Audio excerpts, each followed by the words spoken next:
Hello friends and welcome to the world of Angel 1111। दोस्तों 14 दिसंबर 2020 को जो सोलर इक्लिप्स होने जा रहा है उसके रिगार्डिंग मुझे बहुत सारे क्वेश्चन आ रहे थे कि मैम क्या क्या करना है, क्या नहीं करना है, क्योंकि सभी जगह से एस्ट्रोलॉजर्स के वीडियोज से एक तरह का डर सा लगने लगा है और इस समय इस दौरान साधना करे भी या ना करे या फिर इसका कुछ नेगेटिव इम्पैक्ट तो नहीं होगा।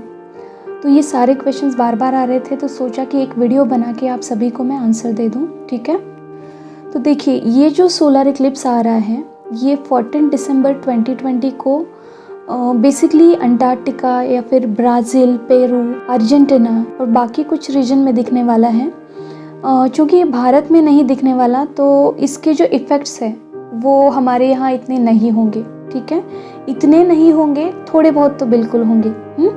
क्योंकि जब इस तरह का कोई कॉस्मिक इवेंट होता है राइट, तो डेफिनेटली वो कलेक्टिव कॉन्शियसनेस पे डायरेक्टली इफेक्ट करता है। बट जितना आपको डराया जा रहा है उतना आपको डरने की बिल्कुल भी ज़रूरत नहीं है। ठीक है, और अगर मैं इस टाइम पे आपको एक हिडन रियलिटी बता दूं तो डेफिनेटली इस इक्लिप्स का या फिर इस तरह के और जो कॉस्मिक इवेंट्स होते हैं उनका आप अपनी स्पिरिचुअल ग्रोथ के लिए यूज़ कर सकते हैं।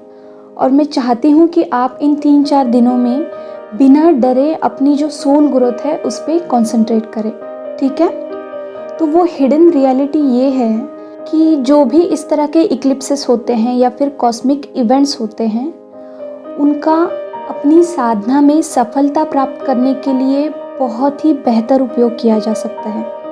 आपने शायद ही कभी सुना होगा कि जो साधु होते हैं या फिर योगीज होते हैं वो ऐसे टाइम के दौरान अपनी जो स्पिरिचुअल प्रैक्टिसेस हैं वो बढ़ाते हैं, गहरी साधना में जाते हैं, है ना।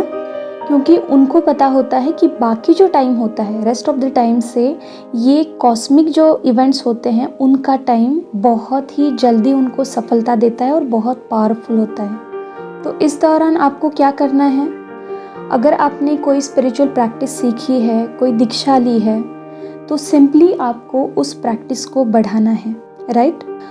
पॉसिबली दिन में 2 बार या फिर 3 बार, including during exact eclipse time. जी हाँ, यानी 14 दिसंबर को ये स्टार्ट होगा रात में करीब 7:03 से राइट, और रात में 12:22 तक ये ख़त्म होगा। तो करीब 5 घंटे तक ये रहेगा। तो इस दौरान अगर आप अपनी साधना करेंगे तो आपको बहुत ही अच्छे रिजल्ट मिलेंगे।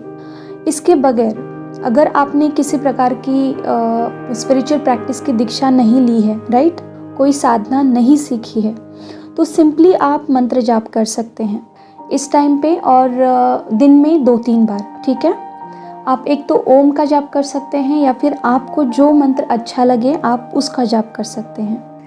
अब इस दौरान आपको थोड़ी बहुत सोल पर्जिंग हो सकती है, कुछ ट्रिगर्स हो सकते हैं, कुछ पेन हो सकता है या फिर कुछ वूंड्स बाहर आ सकते हैं। क्योंकि जो सोलर इक्लिप्सेस होते हैं यानी कि जो सूर्य ग्रहण होता है वो हमेशा उन चीज़ों को दर्शाता है जो आप हमेशा टेकन फॉर ग्रांटेड लेते हैं। ठीक है, यानी कि ये आपके जो हिडन इश्यूज़ हैं उनको सरफेस पे लाने का काम करता है।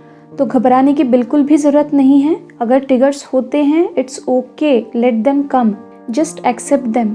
उनके रूट तक जाने की कोशिश करिए, ठीक है, और उनको हील करने की कोशिश करिए। और हाँ, ये जर्नी एक्सेप्ट करने के टाइम आपने जब ये संकल्प किया था कि इस रास्ते में जो कुछ भी आएगा उसे हिम्मत से पार करने का, वही काम यहाँ भी करना है।